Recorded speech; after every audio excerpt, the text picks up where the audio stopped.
Assalamualaikum warahmatullahi wabarakatuh. Kembali berjumpa dengan saya Herspono Arif dari Forum News Network. Menko Marinvest Luhut Panjaitan akhirnya buka-bukaan soal banyaknya jabatan yang diembannya dalam pemerintahan Jokowi. Karena banyaknya jabatan yang diemban, bahkan beberapa di antaranya itu dianggap berada di luar kewenangan, banyak yang menjulukinya sebagai menteri segala urusan. Dalam rapat dengan anggota Banggar, Badan Anggaran DPR Kamis lalu, Luhut mengaku itu bukan kemauannya kalau dia punya banyak jabatan, tapi itu kemauan dari Presiden. Nah, saya ingin satu garis bawahin, Pak. Jadi jangan saya dipikir ngurusin semua, tidak, Pak. Saya ngurusin semua di bidang saya dan yang diperintahkan Presiden. Saya ulangi yang diperintahkan Presiden.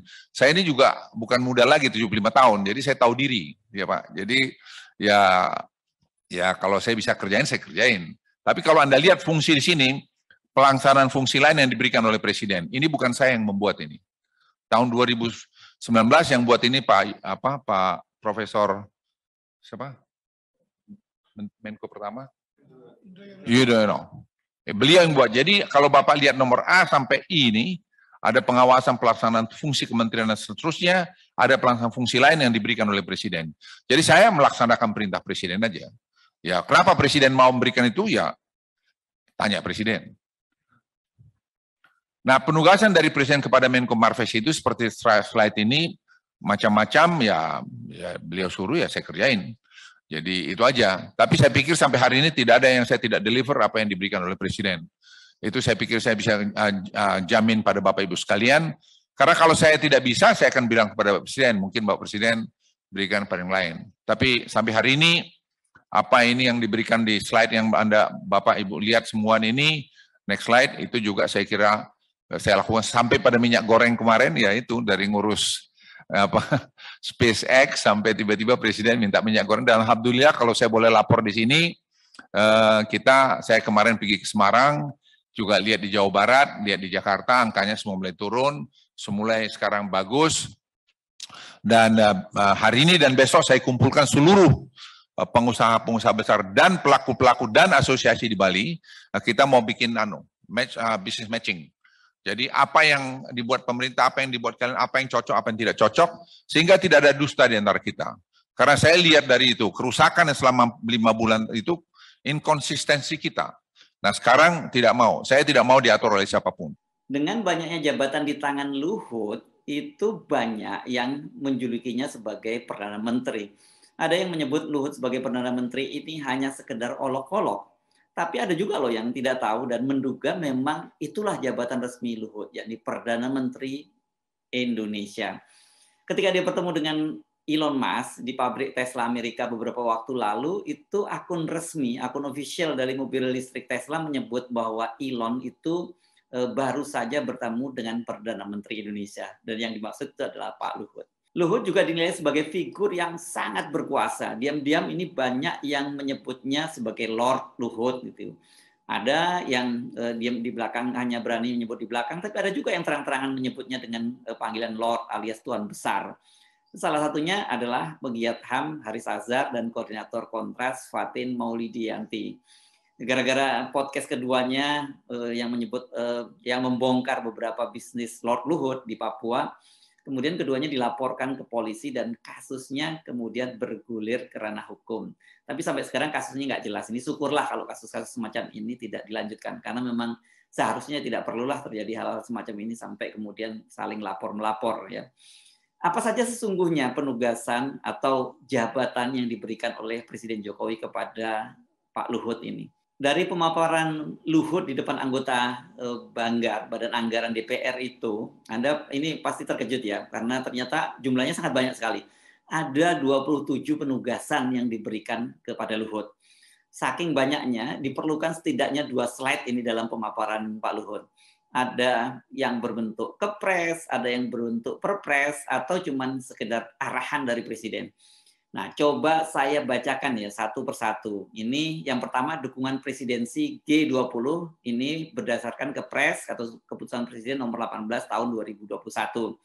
Kemudian pengelolaan sumber daya mineral, ini peraturan Presiden nomor 53 tahun 2022. Yang tadi yang pertama adalah Kepres, yang ini adalah Perpres. Kemudian yang berikutnya adalah High Level Dialogue and Cooperation Mechanism Indonesia RRT, ini berupa arahan Presiden dalam SKP 2021.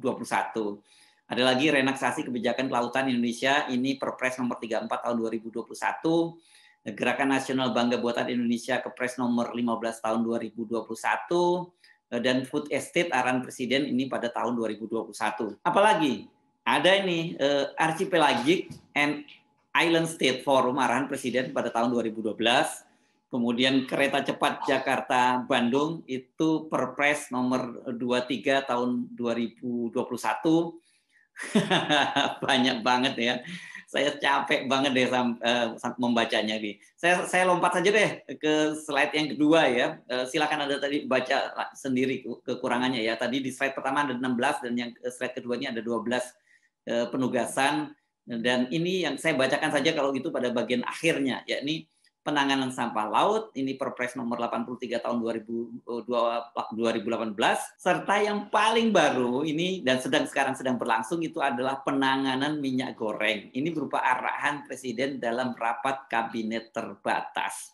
Jadi lengkapnya silahkan Anda baca sendiri ya. Dengan posisinya itu Luhut menyadari bila banyak orang yang tidak suka dengannya. Namun menurut dia banyak juga yang mengkritik dan menyerangnya itu hanya sekedar mencari popularitas. Gampang mengkritik, gampang ngomong seperti Borobudur. Saya terus dikritik, itu proses panjang Bapak Ibu. Jadi kesempatan saya unek-unek dikit juga ya, jangan Bapak aja yang unek-unek sama Ibu, saya juga dikit. Karena itu Borobudur itu memang pariwisatanya Pak. Yang pariwisata di saya, ada PUPR-nya situ. Memang Kemenke Pendidikan buat saya, tapi itu kan harus terintegrasi, nggak bisa sendiri Pak. Itu sebabnya Republik kita ini nggak selesai-selesai. Karena kita terlalu segmented, terlalu bilang, oh itu kekuasaan saya gitu. Tidak bisa begitu Pak. Jadi mengenai itu, mengenai Borobudur, kita bikin studi komprehensif Pak, UNESCO ikut di situ, Bapak Ibu. Dan angka itulah keluar. Tapi karena ribut-ribut semua, saya bilang yaudah deh, tunda aja dulu deh gitu. Nanti kita lihat lagi, pelajari. Tapi Bapak Ibu sekalian saya laporkan, Borobudur itu turun Pak. Dan sudah mulai rusak. Jadi ya ada yang kadang-kadang maaf teman-teman Bapak Ibu juga yang langsung ngeritik saya, nembak 12 pas, nggak tahu masalahnya. Jadi kalau boleh mohon lain kali telepon saya aja Pak, masalahnya apa sih gitu. Jadi jangan mohon maaf Bapak Ibu cari popularitas dengan nyerang saya Pak.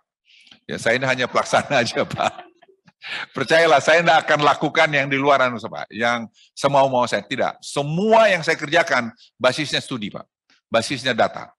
Di luar kemenangannya yang begitu besar, tampilan Luhut sendiri sebagai pensiunan jenderal, apalagi jenderal pasukan khusus, Kopassus itu memang terkesan garang.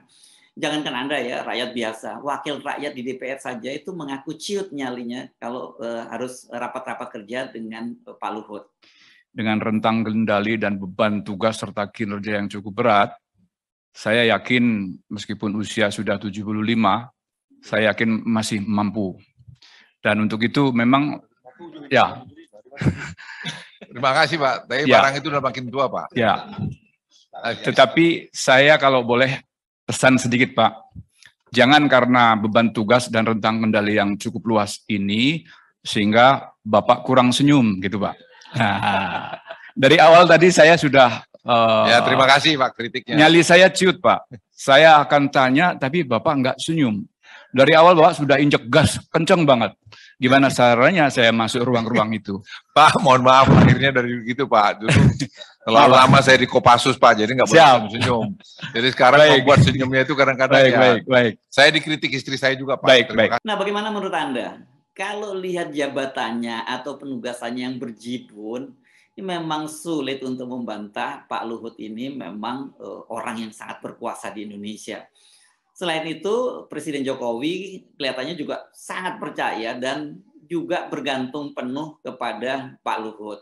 Jadi kalau Anda misalnya membuat spekulasi, katanya pada pertengahan bulan ini akan ada reshuffle kabinet, tolong Anda jangan berspekulasi bahwa Pak Luhut masuk dalam list untuk di reshuffle ya oleh Pak Jokowi. Ini nggak mungkin.